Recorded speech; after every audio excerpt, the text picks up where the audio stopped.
오늘 생각할 말씀은 창세기 37장이죠.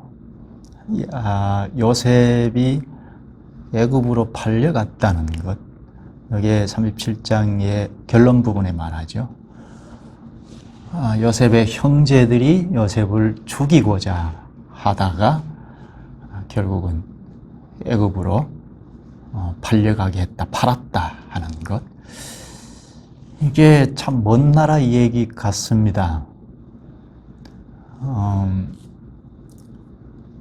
요셉의 가정이 교회인데, 족장 교회인데, 교인인데 시기 질투 그 정도는 할 만하다 하지만, 그러다가 죽이려고 했고, 마음으로는 수십 번 죽였겠죠. 그리고 결국은 애굽으로 장사에게 팔아버린, 이 일은 참 우리가 얼른 납득하기는 어려운데요.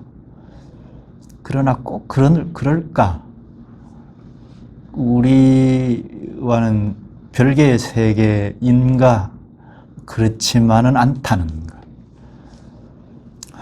이게 왜 이런 일이 발생됐을까? 왜 요셉을 애굽으로 팔아먹었을까? 애굽으로 팔았다는 건 노예로 팔았다는 건데요. 근데 교회에서, 언약교회에서 당시 상황으로 돌아가서 이해하려고 해도 얼른 이해가 되기가 어려운데요. 이 일이 왜일까, 무슨 뜻일까, 이 점을 생각하면서 말씀 듣겠습니다. 1절에 보면 야곱이 아버지 이삭이 거류하던 땅에 거주했다고 합니다. 지난 시간에 우리가 야곱을 쭉 몇 시간 보지 않았습니까? 야곱이 가나안 땅에 돌아와서 아버지 이삭이 거류하던 곳에 거주했다고 합니다. 이 땅이 헤브론이란 땅입니다. 이 헤브론이 창세기 35장 27절에는 할아버지 아브라함과 아버지 이삭이 거류하던 땅이라고 합니다.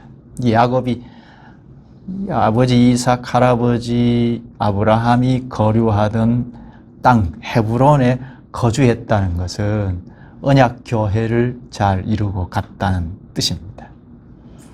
지난번에 베델에서 신앙을 완전히 돌이키고 헤브론에 도착해서 언약교회를 잘 이루고 갔더라 하는 겁니다. 이렇게 해서 야곱의 일대기는 좀 마무리가 되고 성경 기록상 오늘부터는 요셉에 대한 이야기를 하고 있습니다. 2절에, 본문 2절에 보면 야곱의 족보는 이러하니라 하고 시작하는데요. 이건 요셉을 중점적으로 이야기하고 간다는 뜻입니다. 본래 창세기에 10개 족보로 기록되어 있습니다. 누구의 족보라고 하면 그 사람보다는 그 사람 자손에 대한 이야기로 쭉 엮어가는데요. 야곱의 족보는 이러하니라 한 건 야곱의 자손들이 12아들이 있는데 특히 요셉을 중점적으로 비추어서 이야기하고 간다는 것입니다. 그러니까 이제부터는 이 37장부터는 요셉이 중심이 되어서 창세기 마지막 50장까지 쭉 이어갑니다. 좀 더 크게 보면 출애굽기 19장, 우리가 늘 생각했던 출애굽기 19장에 가서 이스라엘 교회가 딱 출범하는데요. 그걸 전제하고 요셉이, 지금부터는 요셉이 이제 주도가 되어서 이야기가 엮어져 나갑니다. 그러면 요셉의 이야기가 50장까지의 서론이 되죠. 오늘 본문이 50장까지의 서론이 됩니다. 더 크게는 출애굽기 19장에 국가교회가 출범이 되는 그 기초가 오늘 본문이라고 할 수 있습니다. 36장은 에서의 족보가 쭉 나오는데요. 하나님 나라에서 탈락이 되어서 세상 나라 역사를 쭉 이어간다 하는 것이죠. 이제 37장부터는 하나님 나라 역사가 이렇게 이어간다 하는 것인데, 에서의 족보를 36장에서 보고 37장을 보면 우리가 기대치가 있는데요. 하나님 나라 역사는 다를 것이다. 그런 기대가 있죠. 하나님의 교회는 다를 것이다 하는 기대가 있을 텐데요. 그러나 37장을 쭉 읽어보면 그 기대는 완전히 산산조각 나버립니다. 그렇죠? 왜죠? 언약민들이, 그것도 형제들이 요셉 하나를 몰아붙이고 시기 질투하고 그래서 죽이려 하고 애굽으로 팔아버립니다. 이런 악독한 일이 있단 말입니다.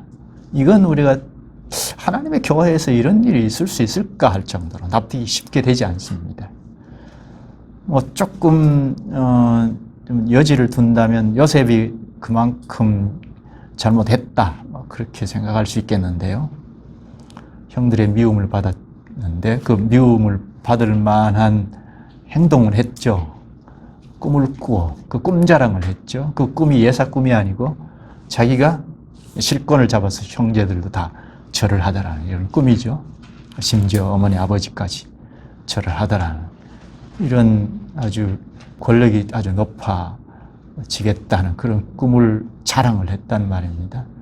그 이전에 아버지가 또 편애한 것, 형제들을 다 두고 요셉만 극도로 사랑하는 이런 것이 형제들에게 그런 빌미를 줬다, 그럴 만하다 싶은데, 그럴지라도 죽이려고 하고 노예로 그냥 팔아먹었다, 아버지를 속이고, 이건 우리가 얼른 납득이 되지 않습니다. 지금까지 설명이 오늘 설교의 핵심적으로 생각할 점인데요. 이를 놓고 본문을 좀 읽으면서 생각하겠습니다. 먼저는 본문 12절부터 좀 봐야 하겠는데요. 애굽으로 요셉이 팔려가게 된 배경을 좀 봐야겠습니다. 12절 쭉 내려가서 18절부터 읽어볼까요? 요셉이 그들에게 가까이 오기 전에 그들이 요셉을 멀리서 보고 죽이기를 꾀하여 요셉을 죽이기로 꾀한다 하는 겁니다. 심정상은 이미 죽인 거나 다를 바 없는데 멀리서 오는 것을 보고 죽이려고 한다 하는 겁니다. 요셉이 지금 형들에게 오잖아요. 아버지가 앞에 쭉 읽어보셨을 텐데 아버지가 야곱이 요셉에게 심부름을 보내죠. 형들에게 다녀와라. 형들의 사정을 양떼들을 잘 먹이는지 살펴보고 오라 하는 거죠.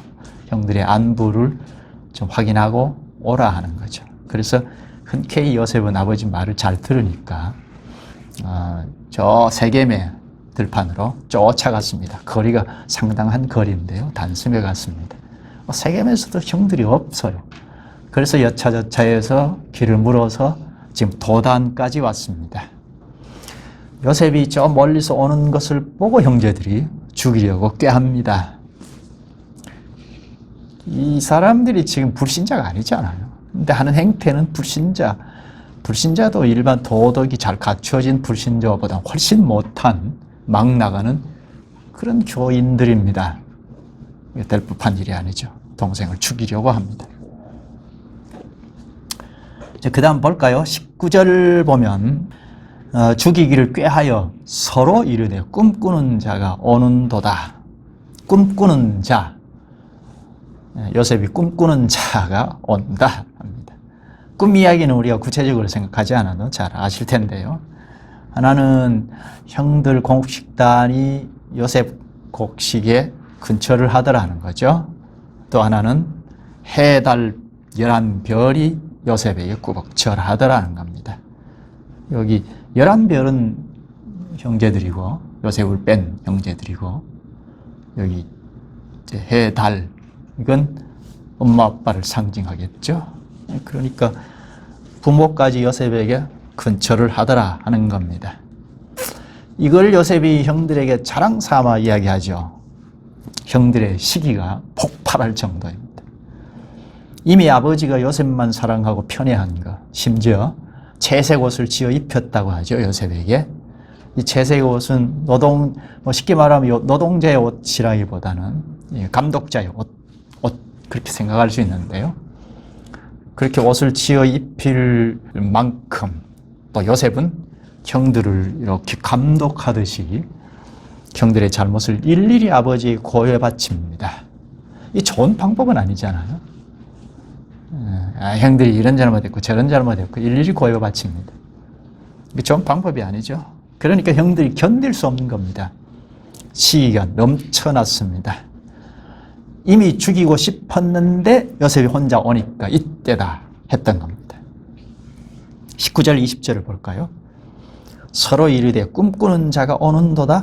자, 그를 죽여 한 구덩이에 던지고 우리가 말하기를 악한 짐승이 그를 잡아먹었다 하자. 그의 꿈이 어떻게 되는지를 우리가 볼 것이니라 하는지라. 죽여버리자. 죽이고 구덩이에 던져버리자. 그리고 아버지께는 악한 짐승이 잡아먹어버렸다 하자. 이게 옛날 동화 아닌가요? 소설에나 나올 법한 일이죠. 그걸 실제로 형제들이 지금 하고 있다는 겁니다. 그 꿈이 어떻게 되는지를 우리가 볼 것이니라. 요셉의 꿈자랑, 이게 얼마나 분개했는지를 알 수 있죠. 이 꿈이 높은 지위를 가질 거라는 꿈인데요. 그 꿈 때문에 형제들은 요셉을 죽이고자 합니다. 이미 마음으로는 10번도 더 죽였죠. 이게 뭐죠? 형제들이 한 이 일은, 이 행태는 불신자의 행태잖아요. 거슬러 올라가면 가인에게서 나온 행동이죠. 가인주의의 노선에 선 행동이에요. 이게 언양민이 아닙니다. 이 행동 자체는. 시기, 질투, 심지어 죽이기까지 하는. 원인이 왜 이렇게 됐을까요? 왜 이렇게까지 할까요? 표면적인 원인은 요셉의 행동, 또 아버지가 시기 질투를 유발케 하는 편애 때문인데, 요셉은 그 꿈을 자랑 삼아하고 지혜롭게 하지 않고, 이게 이제 표면적인 이유이기는 한데 근본적인 건 뭘까요? 쉽게 한마디로 말하면 형제들이 주께서 가르치신 말씀에는 귀를 기울이지 않았다. 말씀에 관심을 두지 않았다. 왜죠? 요셉이 꿈자랑할 때 이게 뭘까? 해봤더라면 이게 하나님께서 주신, 보통 꿈은 아니니까 하나님께서 주신 계시의 말씀은 아닐까? 당시에는 꿈으로도 하나님이 나타나셔서 계시를 하실 때니까 그렇게 좀 말씀으로 돌아가서 연구하고 생각했더라면 이렇게 죽이려고 하고 팔고 하진 않았을 텐데 그런 아쉬움, 안타까움이 있습니다. 하나님의 관심이 어디에 있습니까? 요셉에게 꿈을 통해서 높은 지위를 줘가지고 살만하게 하고 좀 더 좋게 말하면 사회 공헌하게 하고 그렇게 하도록 꿈을 줬을까요? 하나님의 관심은 우리가 몇 시간 쭉 생각했지만 창세기 12장 1절, 2절, 3절에 아브라함을 불러내실 때 하신 언약에 있죠. 내가 너로 큰 민족을 이루게 하리라. 자손들, 언약의 자손들을 낳아서 큰 민족 교회를 이루게 하겠다는 이게 하나님의 관심이었잖아요. 당시에. 그러니까 이삭을 주신 것도 그 때문에 주셨고 야곱도 지금 쓰시는 것도 그것 때문에 쓰시는 것이고 요셉도 마찬가지입니다. 그러니까 요셉에게 꿈을 주신 것, 이건 초능력으로 주신 거죠. 우리가 지금 꾸는 꿈하고 다릅니다. 지금 꿈 꿨다, 하나님이 이런 말씀을 하시더라, 이런 데 속지 마세요. 물론 성령께서는 신비하게 하시는 일이기도 합니다만 반드시 객관화된 성경 말씀으로 돌아가서 다시 한번 비춰봐야죠. 그러나 당시에는 성경을 기록하는 당시였고 또 예수 그리스도께서 오시기 훨씬 이전 구약시대니까 이때는 꿈으로도 초능력인 꿈으로도 계시하시던 때였으니까 그러니까 이때 당시 꿈은 그냥 꿈이 아니었다는 겁니다. 하나님께서 이렇게 경영해 갈 거라는 아브라함에게 언약하신 대로 국가 교회를 전면에다 두고 이렇게 경영해 가실 거라는 그 꿈이에요. 그러니까 형제들이 말씀으로 돌아갔더라면 하나님께서 더 명료하게 가르쳐 주셨지 않겠습니까? 최소한 죽이거나 팔아먹지는 않았을 것입니다. 죽여버리자 할 때 다행히 맏형 루벤이 반대를 했습니다. 맞으니까 책임감이 있었던 것 같습니다. 루벤이 요셉을 죽이지 말자, 그냥 구덩이에 던지고 손을 대지 말자 했습니다. 미운 감정이 있기는 하지만 죽일 수 있겠는가 두려움이 있었던 거죠. 그리고 아버지에게 살짝 돌려보내고자 한 것입니다. 죽이지 말자, 구덩이에 그냥 던지자 하는 이 맞이의 말을 들은 동생들은 그걸 따르죠. 요셉의 채색 옷만 벗기고 구덩이에 던졌습니다. 그 구덩이가 요셉이 혼자 나올 수 없는 구덩이거든요. 요셉이 웅덩이에 던져놓고 형들이 뭘 하죠? 구덩이에 던져놓고 뭘 합니까? 음식을 먹습니다. 음식이 이게 넘어가는가요? 이 사람이 이렇게 잔인할까 싶은데요. 음식을 먹고 있을 때 이스마엘 사람들이 향품을 싣고 애굽으로 내려갑니다. 그걸 보고 유다가 제안합니다. 26절에 유다가 죽일 수 없다 하고 27절에 자 그를 이스마엘 사람들에게 팔고 그에게 우리 손을 대지 말자. 그는 우리의 동생이요 우리의 혈육이니라 하며 그의 형제들이 청종하였더라. 유다도 손대지 말자 합니다. 여기 깊숙이 배후에는 하나님이 개입하셨다는 것을 좀 느낄 수가 있죠. 죽이자 했는데 거기에 유다도 루벤과 같이 그러지 말자 합니다. 루벤이 없는 사이에 요셉을 애굽으로 내려간 상인들에게 은 30을 받고 팔아버렸습니다. 그래서 요셉은 애굽으로 느닷없이 애굽으로 내려갑니다. 루벤이 나중에 와서 보고 충격을 받습니다. 29절인데 한번 볼까요? 루벤이 돌아와 구덩이에 이르러 본즉 거기 요셉이 없는지라 옷을 찢고 30절 아우들에게로 되돌아와서 이르되 아이가 없도다. 나는 어디로 갈까? 어디 가서 요셉을 찾을까? 아시죠? 큰 충격을 받았습니다. 괴로워합니다. 이제 아버지를 볼 면목이 없습니다. 그때 형제들이 이미 계획한 대로 염소 피를 요셉 옷에 적셔서 아버지에게 가져갑니다. 아버지를 속이려는 거죠. 31절 보십시다. 그들이 요셉의 옷을 가져다가 순염소를 죽여 그 옷을 피에 적시고 그의 채색 옷을 보내어 그 아버지에게로 가지고 가서 이르기를 우리가 이것을 발견하였으니 아버지 아들의 옷인가 보소서 하매. 이게 뭐죠? 30년 전으로 거슬러 올라가면 바로 아버지 야곱이 할아버지 이삭을 속이던 방식과 흡사합니다. 아버지 나 에서입니다 하고 축복을 가로챘잖아요. 아버지 이삭을 속이고 복을 가로챘잖아요. 지금 그 방식으로 아들들이 지금 야곱 자신을 속입니다. 요셉 옷에 피를 묻혀서 보여줍니다. 아버지 아들 이걸 우리가 발견했습니다. 아버지 아들 옷인가 보소서 합니다. 33절에 아버지가 그것을 알아보고 이르되 내 아들의 옷이라 악한 짐승이 그를 잡아 먹었도다. 요셉이 분명히 찢겼도다 하고 이제 감쪽같이 속았죠. 요셉이 짐승에게 잡혀 먹혔다 합니다. 통곡합니다. 아들을 잃어버렸으니 사랑하는 아들을 잃어버렸으니 그 고통은 이루 말할 수 없죠. 34절 자기 옷을 찢고 굵은 배로 허리를 묶고 오래도록 그의 아들을 위하여 애통하니 아들을 잃어버렸으니 어떻게 할 방법이 없습니다. 애통함을 멈출 수 없습니다. 모든 아들들이 아버지를 위로합니다. 그러나 그것에 위로를 받을 수가 없죠.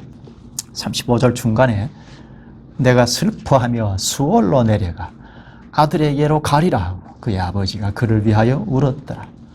내가 죽겠다는 거죠. 죽어서 요셉에게 가겠다는 겁니다. 모든 걸 포기하고 죽고자 합니다. 지금 이 상황이 교회에서 일어난 일이라는 것 우리 얼른 납득이 됩니까? 얼른 저 먼 나라 이야기죠. 요셉을 팔아버리고 죽었다 하고 속이고 아버지는 슬픔과 괴로움에 견딜 수가 없습니다. 형제들은 아들들은 그걸 아랑곳하지 않고 아버지를 속였습니다. 얼마나 악한 일입니까? 한편으로 요셉을 사간 미디안 상인들이 요셉을 다시 보디발에게 팔아버렸습니다. 이 보디발은 바로 왕의 친위 대장이라고 하는데요.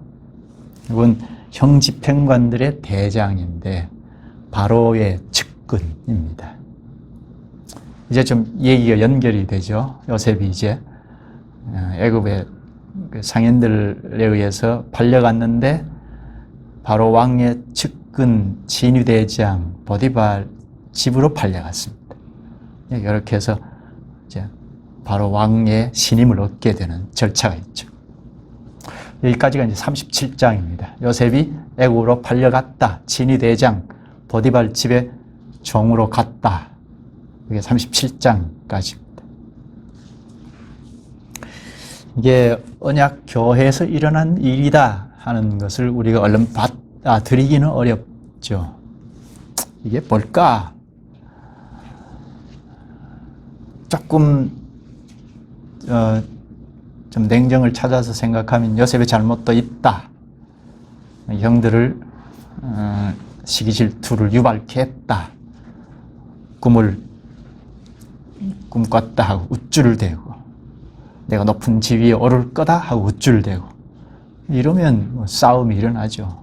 아버지 야곱은 요셉만 편애한 것도 한 몫을 했습니다. 여기에 형제들의 감정을 막 돋구어서 죽이려고까지 했고 팔아버렸습니다. 이게 먼 나라 얘기만일까? 요거 생각하면 형제들이 다 요셉이 나쁘다 한 거예요. 이럴 수 있는가 한 겁니다. 그러면 요셉이 나쁘죠. 당시로 들어가서 형제들 사이에 다 요셉은 싫어.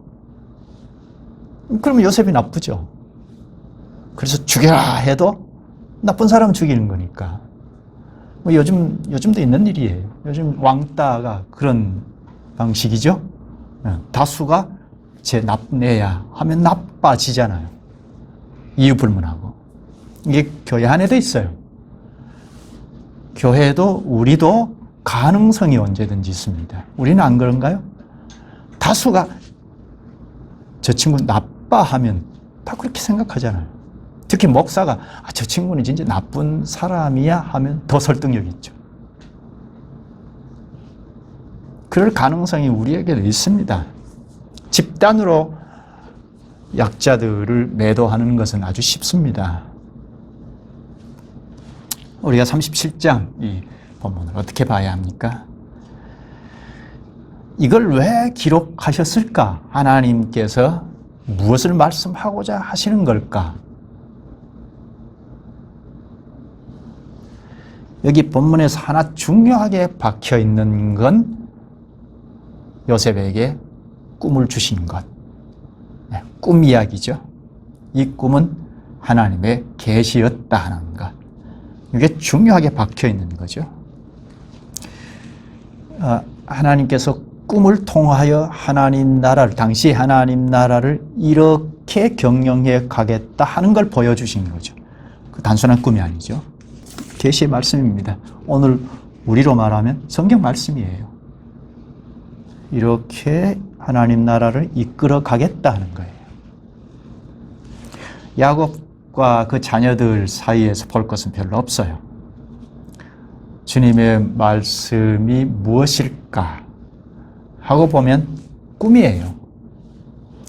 당시 형제들도 말씀으로 돌아갔더라면 달랐을 것입니다. 요셉의 꿈이 뭘까? 조금만 생각했더라면, 감정적으로 대하지 않고 이게 뭘까? 하나님의 계시였으니까요. 알아차렸을 텐데, 아니면 하나님께서 깨우쳐 주셨을 텐데, 적어도 다른 방식으로 하나님이 인도하셨을 텐데, 그런데 악한 그릇이 되었습니다. 뭘 말하죠? 하나님께서 미리 계시의 말씀을 하신 건데 무엇이죠? 하나님께서 나라를 이렇게 경영해 가신다는 건데 무엇이죠? 우리는 이제 밑바탕에 깔고 있어야 할 것 뭐라고 했죠? 창세기 12장 1절, 2절, 3절. 내가 너로 자손들을 통해서 큰 민족을 이루게 하리라 하신 이 언약, 여기에 항상 깔고 있어야 하죠. 국가 교회를 이루게 하리라. 요걸 아브라함을 불러내실 때 언약하신 건데요. 하나님께서 친히 너희 자손들, 즉 언약의 자손들을 통하여 민족교회를 이루게 하리라.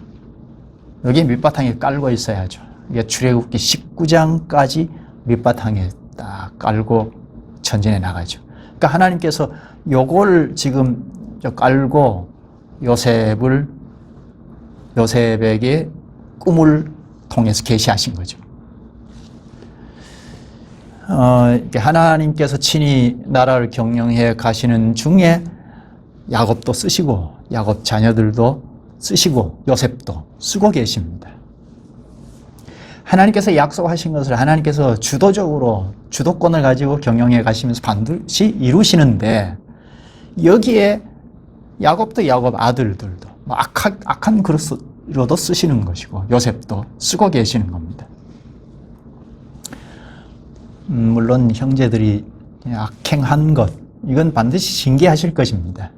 징계하실지라도 하나님이 악하지만 그것대로 그릇으로 쓰시는 거죠. 인류는 다 하나님의 그릇이죠. 누구나 다 그릇입니다. 특히 하나님의 그 말씀에 접촉한 자들에게는 다 그릇인데요. 악한 그릇이 될 수도 있고 나쁜 그릇도 될 수 있죠. 신약 우리로 말하면 그리스도의 증인입니다. 증인인데 거짓 증인이 될 수도 있고 참 증인이 될 수도 있고. 그렇죠? 성경을 한번 볼까요? 로마서 8장 28절에 우리가 알거니와 하나님을 사랑하는 자 곧 그의 뜻대로 부르심을 입은 자들에게는 모든 것이 합력하여 선을 이루느니라. 하나님께서 모든 것을 합력하여 선을 이루신다. 창세기 12장에서 아브라함에게 약속하신 것 전제를 하고 15장에 가면 아브라함에게 다시 그 언약을 갱신하면서 더 붙여주시는데요. 일명 횃불 언약이라는 것인데 과거에 우리 창세기를 공부하면서 다 배웠는데요. 15장 13절부터 보면 아브라함의 언약의 자손으로 오는 자들이 애굽에 내려갈 거다. 요셉이 지금 선두주자로 내려갔죠. 그건 이제 악행하는 형제들을 통해서 간 것이지만 배후에 하나님이 섭리해 가시는 것 중에 하나인데 애굽으로 내려갈 거다. 거기에서 400여 년간 고난을 당할 거라. 이게 창세기 15장에서 언약하셨습니다. 그리고 그 후에는 다시 돌아올 거다. 가나안 땅으로 돌아올 거다.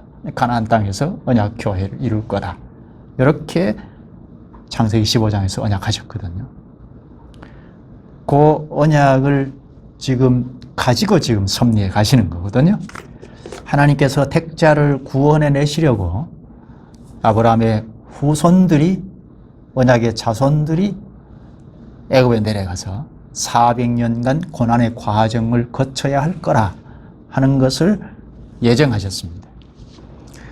미리 예정하신 그 뜻에 따라서 지금 하나님 섭리하여 가십니다.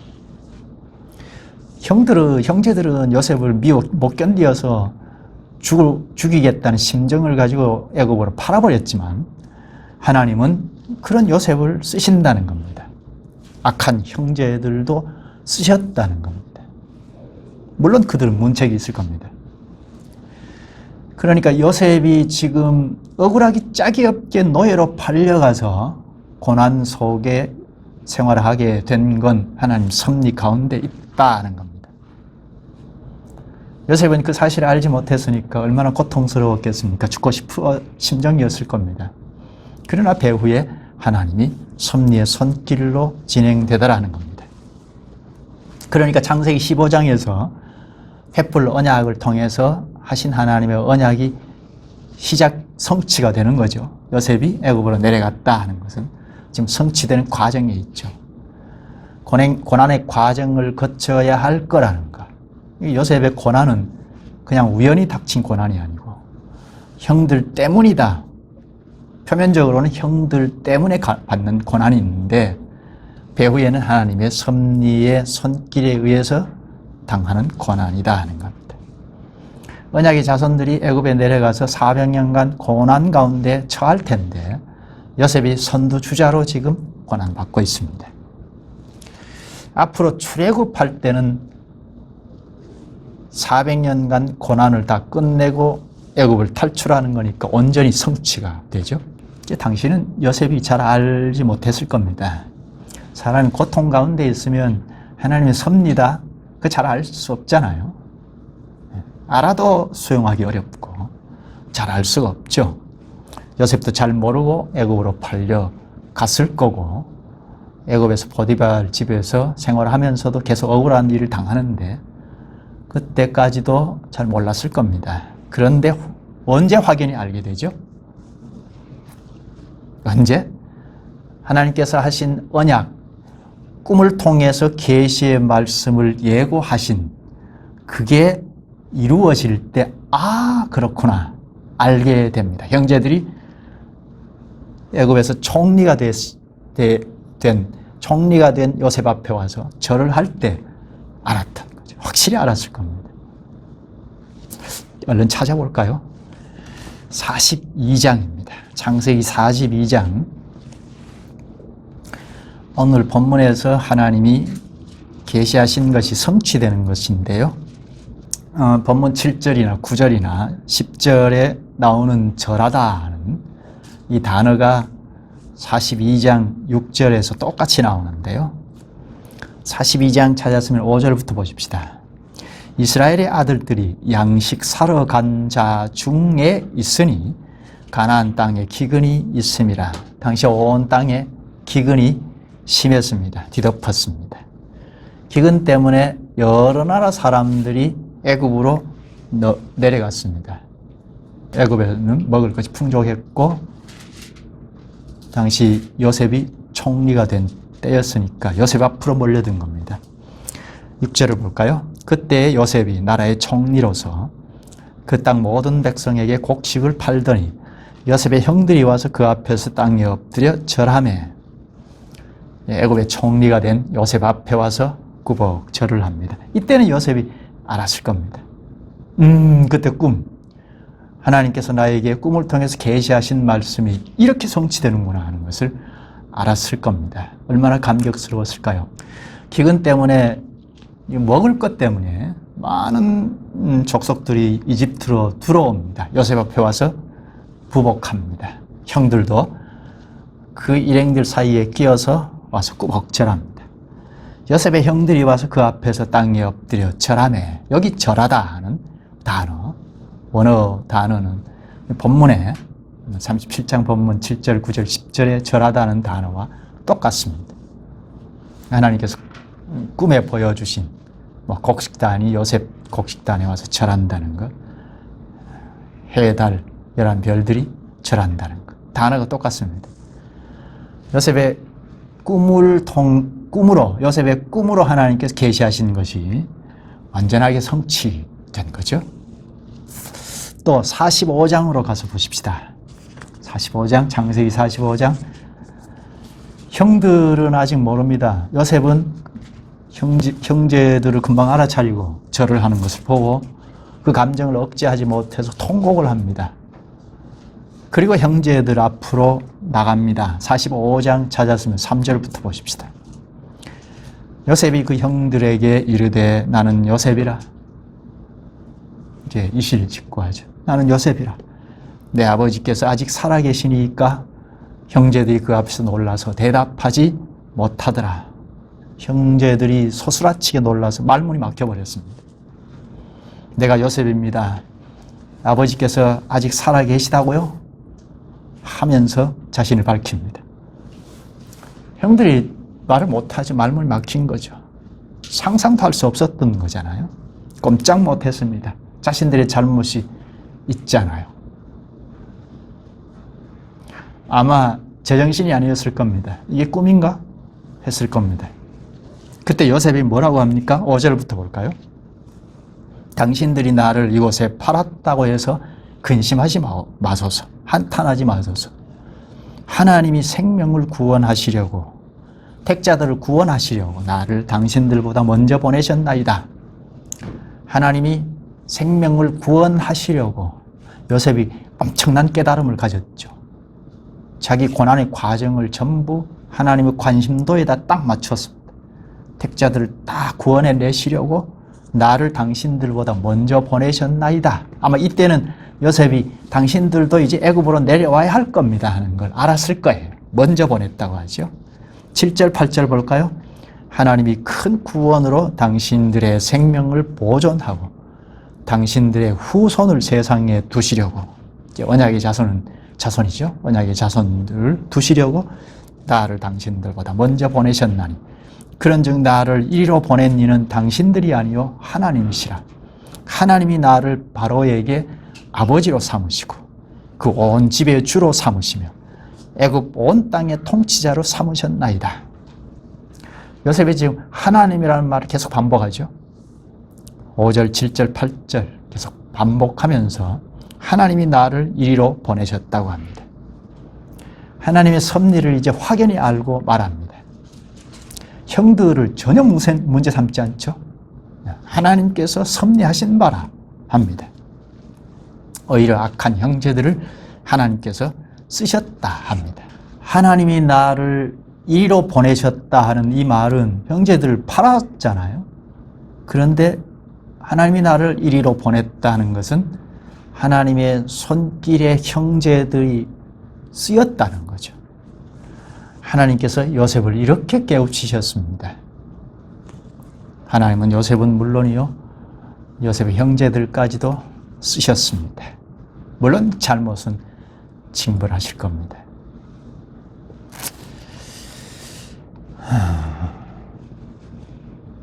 교회가 뭐죠? 이 본문 연상하면서 교회가 뭐죠? 세상과 다른 것이 무엇이죠? 본문에 보면 다른 것도 없죠? 다른 점 하나도 없습니다. 세상과 똑같습니다. 그 윤리도덕이 잘 함양이 된, 일반 은총이 잘 갖추어진 세상보다 못하죠, 지금. 교회 안에도 세상 사람들이 있기 때문입니다. 우리도 세상 것을 가지고 들어오기 때문입니다. 교회는 세상과는 완전히 다르다 하는 이런 기대를 가지고 교회 안에 들어오면 실망해서 도망가기가 쉽습니다. 선입견을 가지고 신앙생활을 하면 실망하기 짝이 없습니다. 교회 안에도 불신자가 있잖아요. 이미 이때도 있고 당시에 구약교회가 출범했을 때도 교회 안에, 국가교회 안에 불신자들 때문에 참신자들이 고통스러워서 주님 앞에 가서 기도하고 찬송하고 그걸 기록한 게 시편입니다. 구구절절. 오늘 우리가 예배 시작 때 성경 낭독 본문에도 그렇죠. 악인들이, 이건 저 바깥의 세상 사람들도 물론이지만 교회 안에 불신자를 바라보고 그랬어요.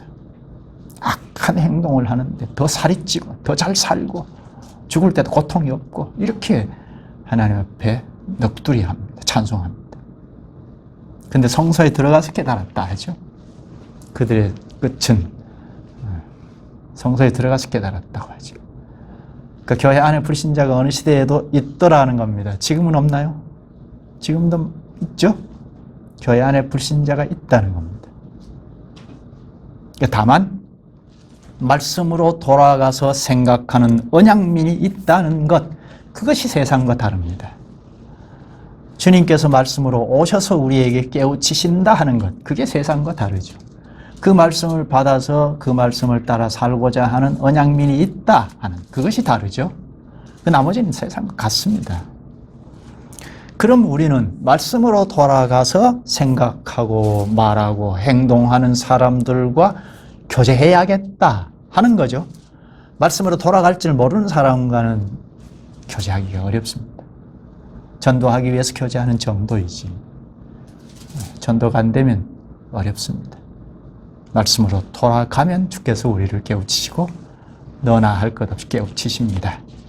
하나님께서 세상에 미련한 것들을 택하사 지혜 있는 자들을 부끄럽게 하려 하시고 세상에 약한 것들을 택하사 강한 것들을 부끄럽게 하려 하시며 하나님께서 세상에 전한 것들과 멸시받는 것들과 없는 것들을 택하사 있는 것들을 폐하려 하시는 이는 아무 육체도 하나님 앞에서 자랑하지 못하게 하려 하심이라. 기도하시죠. 자비하신 주님, 주께서 세상에 미련한 자를 불러내셔서 지혜자를 부끄럽게 하시는 분이시옵나이다. 오늘 저희를 불러내셔서 주님의 언약의 말씀이 신실하게 성취가 되는 그 과정을 깨우치셔서 주님의 말씀으로 돌아가서 생각하는 힘을 주시니 감사옵나이다. 힘겨운 과정 중에도 저희가 주님의 섭리의 손길 아래에 있음을 굳게 믿고 늘 따를 수 있게 지혜를 주시옵소서. 예수님의 이름으로 기도하옵나이다. 아멘.